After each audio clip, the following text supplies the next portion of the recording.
Assalamualaikum warahmatullahi wabarakatuh. Perkenalkan, nama saya Adi Fitria. Saya mahasiswa semester 2 dari jurusan Bimbingan Konseling Islam, Fakultas Usuluddin Adab dan Dakwah, Institut Islam Negeri Syekh Nurjati, Cirebon. Sebelumnya selamat datang di channel YouTube kelas kami, ya insya Allah kedepannya akan semakin progres dalam memberikan konten-konten yang positif. Jadi buat teman-teman jangan lupa di subscribe. Oke, next. Sebelum lanjut ke videonya, saya pribadi ingin mengucapkan selamat menjalankan ibadah puasa. Semoga puasa kita diterima, ibadah kita diterima, dan dengan berkahnya bulan Ramadan ini, semoga pandemi segera berakhir dan kita bisa beraktivitas seperti sedia kala.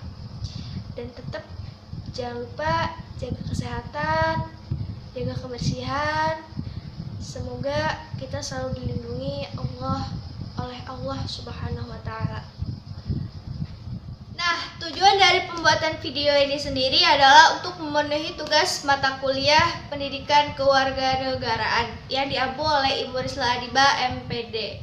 Jadi di sini kita disuruh baca satu buku dan disuruh untuk mereviewkan juga. Penasaran kayak apa? Tonton terus video. Menindaklanjuti dari video-video sebelumnya, bahwasanya nanti gue bakal nge-review satu buku yang masih berkaitan dengan mata kuliah. Nah, jadi di sini gue nge-review buku yang berjudul Paradigma Baru Pendidikan Kewarganegaraan yang penulisnya yaitu Dr. Winarno SPD MSI. Nah, penasaran dengan bukunya? Saksikan terus videonya.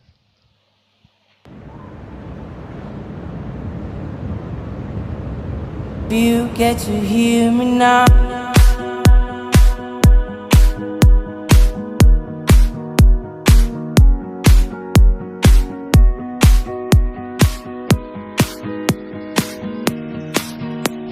If you get to hear me now.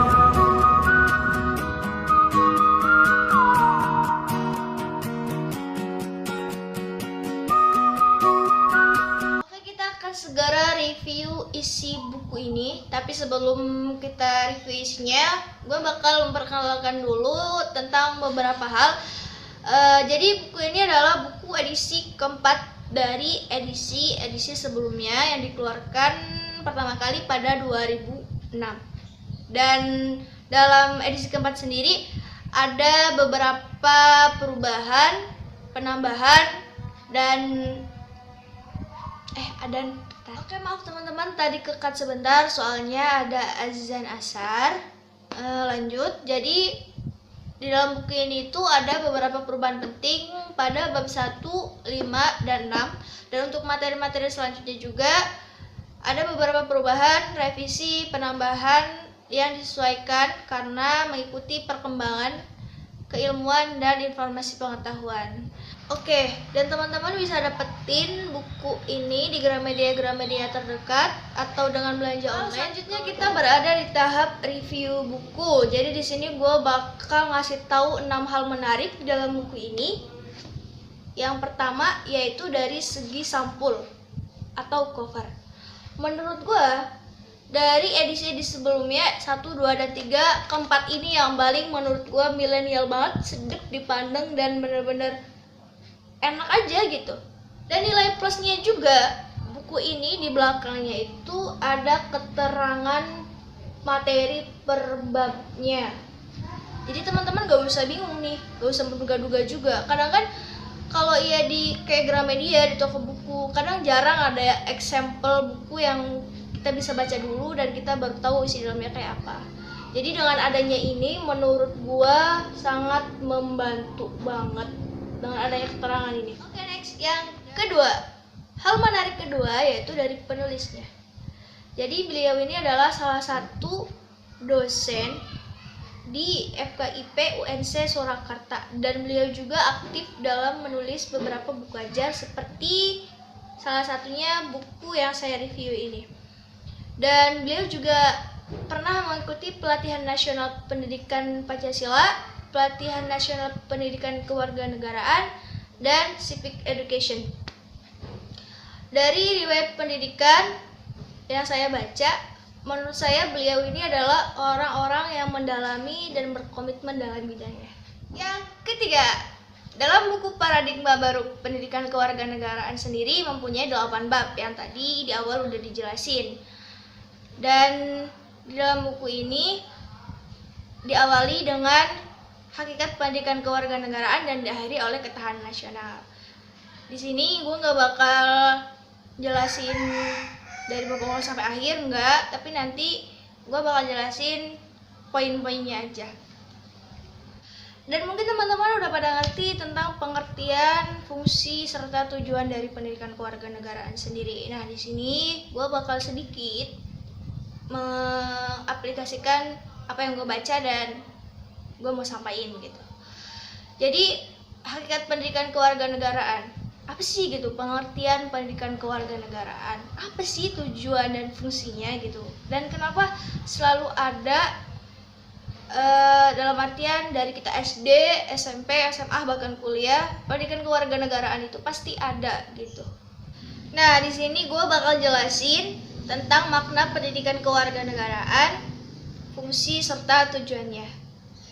Jadi istilah pendidikan kewarganegaraan sendiri yaitu terjemahan dari terminologi bahasa Inggris, yakni civic education atau citizen education. Keduanya ini sama-sama sebuah bentuk pendidikan kewarganegaraan yang tujuannya nggak lain yaitu untuk membentuk karakter warga negara.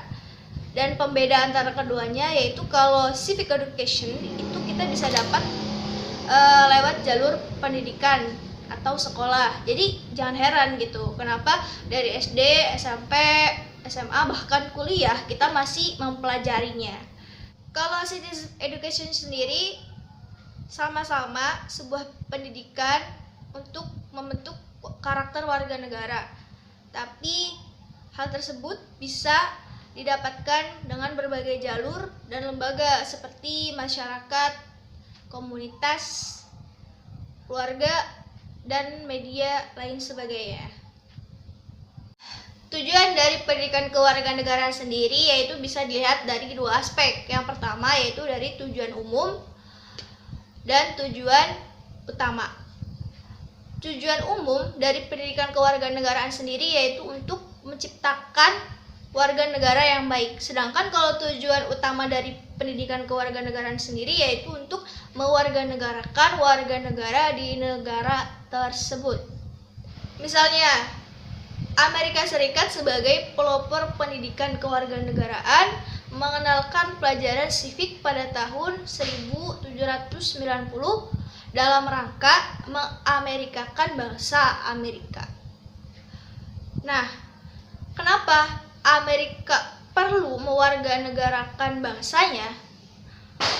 Sebab bangsa Amerika sendiri berasal dari para imigran yang berlatar belakang berbeda, sehingga tujuan dari civic tersebut antara lain untuk membentuk karakter warga negara yang baru sebagai warga negara Amerika. Yang keempat, gue akui konten dalam buku ini gak terlalu berat, gak terlalu ringan, gak memusingkan, tapi agak memusingkan dan kompleks juga.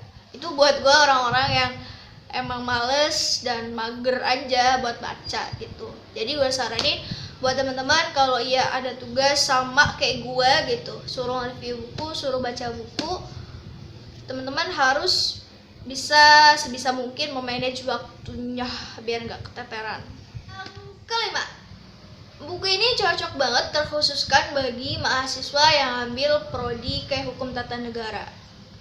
Perlu digarisbawahi ya, terkhususkan bukan berarti kita yang selain dari jurusan tersebut nggak bisa mempelajari ataupun nggak cocok untuk mempelajari, tapi melainkan kita juga perlu untuk mempelajari dan mengaplikasikannya. Yang keenam, kenapa teman-teman harus baca buku ini?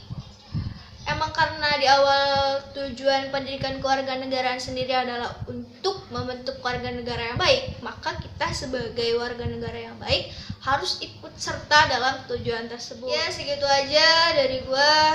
Kurang lebihnya mohon maaf jika dalam pemaparan, isi, lain sebagainya masih banyak kesalahan atau kekurangan dari gue. Wabillahi taufiq wal hidayah. Wassalamualaikum warahmatullahi wabarakatuh.